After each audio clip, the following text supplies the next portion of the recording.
Hi guys, welcome to my channel. Today class 11க்கான வீடியோ தான் டைப்ஸ் ஆஃப் லீவ்ஸ் தான் பார்க்க போகிறோம். ஃபர்ஸ்ட் வந்து நம்ம பேசிக்ஸ் இந்த லீவ்ஸ் தான் நம்ம மோஸ்ட்லி யூஸ் பண்ணுவோம். அது வந்து நான் ஃபர்ஸ்ட் வந்து ஒரு கர்வ் கொஞ்சம் குண்டாகவும் அகெயின் இன்னொரு கர்வ் குண்டாகவும் கனெக்ட் பண்ணுற மாதிரி இருக்கணும். இதோட ஷேப் பார்த்தீங்கன்னா மேலே வி ஷேப்பும் கீழே வந்து யூ ஷேப்பும் இருக்கிற மாதிரி இருக்கும். அப்போ தான் அது வந்து குண்டாக இருக்கும். உள்ள வந்து நான் வந்து லேசா வந்து ஒரு லைன் வளைச்சு விட்டு போட்டுக்கிறேன். இது பேசிக்ஸ் லீவ்ஸ். மோஸ்ட்லி இதை தான் நம்ம எல்லாத்துலயும் யூஸ் பண்ணுவோம். ஓகே, நெக்ஸ்ட் வந்து நான் ஃபர்ஸ்ட் வந்து ஒரு எஸ் மாதிரி வளைச்சு போட்டு கீழே வந்து ஒரு சி மாதிரி கொண்டு வந்துடுறேன். உள்ள டபுள் லைன் வந்து ஒன்று கனெக்ட் பண்ணுற மாதிரி போட்டு ரெண்டு சைடும் இருக்க ஸ்பேஸில் நான் வந்து லைன்ஸ் தான் போடுறேன். தின் லைன் போட்டுக்கிறேன். இப்போ நம்ம சேம் வந்து மேலே எப்படி சைடில் போட்டோமோ அந்த மாதிரி கீழே பார்க்குற மாதிரி போடணும். ஆனால் வந்து அதோட கர்வ் வந்து ரொம்ப குட்டியாக இருக்கணும். எஸ் ஷேப்போட கர்வ் வந்து ரொம்ப குட்டியாக இருக்கணும். அது கொஞ்சம் வளைச்சி கொண்டு வந்து இது வந்து லேஸ்லேயே முடிக்கிற மாதிரி இருக்கணும். உள்ளே வந்து சேம் டபுள் லைன் போட்டு கேப்பில் வந்து டபுள் லைன் திக் லைனாக நான் போடுறேன். ஓகேவா? உள்ள போடுற லைன்ஸ் வந்து லீவ்ஸ் எந்த சைட் போதோ அதுக்கேற்ற மாதிரி வளைச்சி கொண்டு வந்தால் தான் அதோட லுக் வந்து ஒரே ஈவனாக இருக்கிற மாதிரி இருக்கும்.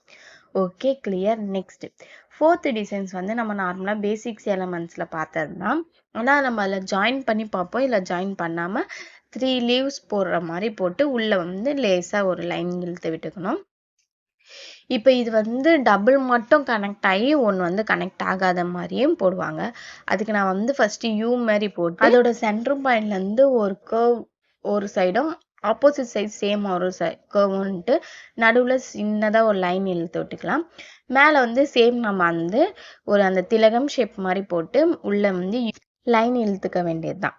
ஓகே, இப்போ ஃபிஃப்த் டிசைன் பொறுத்த வரைக்கும் நம்ம வந்து லீவ்ஸே இன்னும் கொஞ்சம் பெருசாக போடும் போது நம்ம என்ன பண்ணுறோம், ஃபஸ்ட்டு டாட்ஸ் வச்சு நம்மளுக்கு ஏற்ற ஷேப் வந்து வச்சுக்கிறோம். எப்பயுமே வந்து ஷேப்க்கு நம்ம டாட்ஸ் வச்சு தான் போடணும். அப்போ தான் வந்து பிகினர்ஸ்க்கு கொஞ்சம் ஈஸியாக இருக்கிற மாதிரி இருக்கும். ஓகே, இப்போ நான் உள்ள ஒரு லைன் போட்டுக்கிறேன். லைன் போட்டு ஒரு சைடு ஃபுல்லாகவும் குட்டி குட்டியாக லீவ் டிசைன் போடுறேன். இப்போ நம்ம ஃபஸ்ட்டு போட்டோம்ல சேம் அதே தான் வந்து நான் குட்டி குட்டியாக அந்த ஷேப்புக்கு ஏற்ற மாதிரி கொஞ்சம் கொஞ்சமாக சைஸ் வந்து இன்க்ரீஸ் பண்ணி லாஸ்ட் முடிக்கிற இடத்துல கொஞ்சமாக கம்மி பண்ணி முடிச்சுக்கிறேன். அப்போ தான் இதோட வந்து லுக் வந்து லீவ்ஸ் லுக் மாதிரியே இருக்கும். ஓகே, இப்போ ஃபுல்லாக போட்டு முடிச்சதுக்கப்புறம் நான் திக் ப்ரெஷரில் அதை வந்து ஹைலைட் பண்ணுறேன். ஓகேவா? பார்டர் மட்டும் அவுட்லைன் மட்டும் வந்து நான் திக் ப்ரெஷரில் ஹைலைட் பண்ணிவிட்டு உள்ளே இருக்க ஸ்பேஸில் நான் சின்னதாக ஒரு லைன் கொண்டு வந்துக்கிறேன். அப்போ தான் அது வந்து பார்க்கறதுக்கு லீவ் டிசைன் மாதிரி இருக்கும். அதுக்கப்புறமேட்டுக்கா கீழே வந்து சென்டர் பாயிண்டில் லேசாக ஒரு லைனும் மேலே சேம் சென்டர் பாயிண்டில் லேசாக ஒரு லைனும் இழுத்து விடுற மாதிரி இருந்துச்சுன்னா அது பார்க்கறதுக்கு லுக் வந்து ஒரிஜினல் லீவ்ஸ் மாதிரியே இருக்கும். ஓகே, இப்போ சிக்ஸ்த் டிசைனும் சேம் நான் அதே மாதிரி டாட்ஸ் வச்சுக்கிறேன். டாட்ஸ் வச்சுட்டு இதில் நம்ம வந்து வைன்ஸ் டிசைன் தான் போட போகிறோம். ஃபர்ஸ்ட் வந்து அதுக்கு ஏற்ற ஷேப்புக்கு ஏற்ற மாதிரி நான் வைன்ஸை வந்து இன்க்ரீஸ் பண்ணிகிட்டே வரேன். இதில் நான் ரொம்ப போல்டாக போடாமல் கொஞ்சம் லேஸ் ப்ரெஷரில் தான் நான் போடுறேன். உங்களுக்கே பார்த்தா தெரியும். சேம் அந்த லீவ்ஸ்க்கு ஏற்ற மாதிரி நான் வந்து வளைச்சி போட்டுக்கணும்.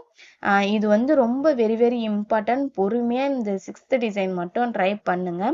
ஓகே, நெக்ஸ்ட் செவன்த் டிசைன் பொறுத்த வரைக்கும் நான் வந்து டபுள் கர்வ் வந்து நான் போட்டுட்டு மேலே வந்து அந்த கிஸ்ஸஸ் ஷேப் மாதிரி கொண்டு வந்து அகெயின் இந்த சைடுமே 2 கர்வ் கொண்டு வந்து கீழே வந்து அந்த ஆர்ட் ஷேப்க்கு வரும்ல அந்த மாதிரி நான் ஃபினிஷ் பண்ணிட்டு உள்ள வந்து லைன்ஸ் வந்து கொஞ்சம் வளைச்சி விட்டு 2 சைடுமே ஷேடிங் தான் பண்ணுறேன். ஓகேவா? இந்த ஷேட் வந்து நார்மல் ஷேட் தான், எந்த ப்ரெஷருமே இல்லாமல் ஷேட் பண்ணுறது. ஓகேவா? அந்த லைன்ஸில் இருக்க மெகந்தியை நம்ம வந்து ஷேடிங்கால் வெளியே இழுத்து விட போகிறோம். அவ்வளோதான். இதை வச்சு மெகந்தியை வச்சு ப்ரெஷர் பண்ணக்கூடாது. அந்த லைன்ஸில் இருக்க நம்மளோட மெகந்தியை வச்சே நம்ம அந்த ஷேடிங்கில் முடிச்சுட்டு மேலே வந்து அவுட்லைன் வந்து போட்டுக்க வேண்டியது தான். எயித்து டிசைனுக்கு வந்து ஃபர்ஸ்ட் வந்து நான் கொஞ்சம் பெருசாக சென்டரில் போடுற லைன்ஸ் வந்து ஃபர்ஸ்ட் நான் வந்து போட்டுக்கிறேன். அந்த 2 லைனுமே வந்து கனெக்ட் பண்ணுற மாதிரி போட்டுட்டு அதுலேருந்து பாதி இடத்துல இருந்து நம்ம வந்து ஒரு லீஃப் டிசைன் நல்லா பெருசாக போட்டுக்கலாம். போட்டுட்டு இப்போ நம்ம உள்ள வந்துட்டு அந்த லைன்ஸ்க்கு உள்ள வந்துட்டு இருக்க கேப்ல குட்டி குட்டி குட்டியா டாட்ஸ் வச்சுட்டு நம்ம லீவ்ஸ்க்கு உள்ள இருக்க ஸ்பேஸ்ல நம்ம வந்து இங்க டியர் டிராப் தான் நம்ம வைக்கிறோம். ஓகேவா? டியர் டிராப் வச்சு முடிச்சிடலாம். இதோட லுக் வந்து ரொம்ப கிராண்டா இருக்கும். இதுல உள்ள இப்படிதான் டிசைன்ஸ்னு இல்லை, உங்களோட ஓன் டிசைன் எது வேணா போடலாம். ஜஸ்ட் வந்து நான் உங்களுக்கு வந்து இந்த டிசைன் போட்டு காமிச்சிருக்கேன். ஓகே, இந்த லீஃப் டிசைனுமே சேம் வந்து நீங்க டாட்ஸ் வச்சே நீங்க போடலாம். நான் வந்து உங்களுக்கு ஆல்ரெடி டாட்ஸ் வச்சு போட்டதுனால நான் இதை அப்படியே நான் கண்டினியூ பண்ணிட்டேன். உங்களுக்கு வரலன்னா நீங்க ஃபர்ஸ்ட் டாட்ஸ் வச்சு ட்ரை பண்ணுங்க, அதுக்கப்புறமேட்டுக்கா நீங்க நார்மலா போடுற மாதிரி போடுங்க. Okay, next 9th design same. இப்போ நான் டாட்ஸ் வச்சு உள்ள வந்து ஒரு லைன் போட்டுட்டு நான் வந்து ஷேடிங் பாயிண்ட்ல தான் நான் லைன் கொண்டு வரேன். நான் திக் ப்ரெஷர்ல பண்ணலை, தின் ப்ரெஷர்லையும் பண்ணலை, ஷேடிங்ல தான் நான் பண்றேன். ஓகேவா? ஷேடிங் மீன்ஸ் என்னன்னா, நம்ம டிப்ல லேசா மெகந்தி இருக்கும்ல, அந்த மெகந்தியை வச்சு நான் லைன்ஸ் வந்து வளைச்சி தான் கொண்டு வரேன். ஓகேவா? அந்த ஷேப்புக்கு ஏற்ற மாதிரி நான் லைன்ஸ் வந்து லேசா வளைச்சி வளைச்சி கொண்டு வந்துட்டு அதோட அவுட்டர் லைன்ல இருக்கிற இடத்துலலாம் நான் குட்டி குட்டியா டாட்ஸ் வச்சுக்கிறேன். சென்டர்ல வந்து நான் திக் ப்ரெஷர்ல லைனை வந்து ஹைலைட் பண்ணிக்கிறேன். அவ்வளோதான் இந்த டிசைன். இப்போ 10th டிசைன் சேம் வந்துட்டு நம்ம ஃபர்ஸ்ட் எப்படி போட்டோமோ அதே மாதிரி லீஃப் பெருசா போட்டுட்டு உள்ள வந்து கர்வ் தான் நான் கொண்டு வந்துடுறேன். ஜாயின் பண்ற மாதிரி கொண்டு வந்துட்டு லீவ்ஸ்க்கு ஏற்ற மாதிரி சைஸை வந்து கம்மி பண்ணிட்டே வரணும். இதோட வந்து அவுட்லுக் பார்த்தீங்கன்னா எப்படி இருக்கும்னு பார்த்தீங்கன்னா, நம்ம ஒரு ஆர்ட் ஷேப் எப்படி இருக்கும் அந்த மாதிரி நம்ம ஆர்ட் வந்து நம்மளுக்கு உள்ள ஸ்பேஸ் இருக்கிற மாதிரி இருக்கும். ஆனால் இது வந்து ஃபுல்லாக கனெக்ட் பண்ணுற மாதிரி ஷேப் போட்டுக்க வேண்டியதுதான். உங்களுக்கு இப்படி போட வரலன்னா நம்ம ஜஸ்ட் ஆர்ட் ஷேப் மாதிரி போட்டு நடுவில் வந்து ஒரு லைன் மாதிரி இழுத்து விட்டுக்கலாம் சென்டரில். ஓகே, இப்போ 2 சைடுக்கும் நடுவில் இருக்க ஸ்பேஸில் வந்து டியர் ட்ராப் வந்து நான் யூஸ் பண்ணிக்கிறேன். அதுக்கப்புறமேட்டுக்கா அதை வந்து ஹைலைட் பண்ணுறது மீன்ஸ் அங்கே இருக்க கேப்புக்கு எல்லாமே நான் திக் ப்ரெஷரில் மெகந்தியை வச்சு ஃபில் பண்ணிக்கிறேன். இப்படி ஃபில் பண்ணும்போது அதோட லுக் வந்துட்டு ஹைலைட்டாக எடுத்து காட்டும். ஓகேவா?